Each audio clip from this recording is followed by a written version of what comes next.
wani malami yana ba da wata kissa na wani da ya saba da kare, karen ya zai masa aboki, komai tare suke yi. Sai karen ya mutu,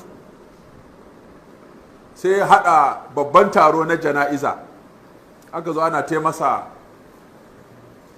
ta'aziyya na rasuwar karensa, kuma sai ya ɗauki karen ya kai shi makabarta inda ake binne mutane, ya je binne karen. Sai mutane suka je suka kai ƙararsa wajen wani alƙalin garin, suka ce bayan wulaƙancin da ya mana na irin kuɗin da ya kashe akan ta'aziyyar kare, kuma ya ɗauki karen nan ya kai shi makabarta ya binne shi.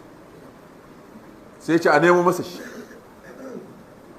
Da aka nemo shi, alƙali ya yi fushi, kai ya za ka yi wa mutane haka bayan asarar kuɗi da facaka da almubazziranci da kai akan jana'izar kare, kuma ka ɗauki karen nan ka kai shi makabarta ta mutane ka binne shi.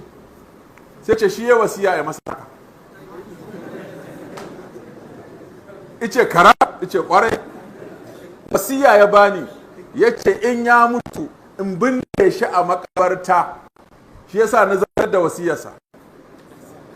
Yace kaka rena mana hankali, yace ya yi wata wasiyar ma, ya ce akwai dinare 1000 da ya bari in baka. Yace Allah sarki, Allah sarki.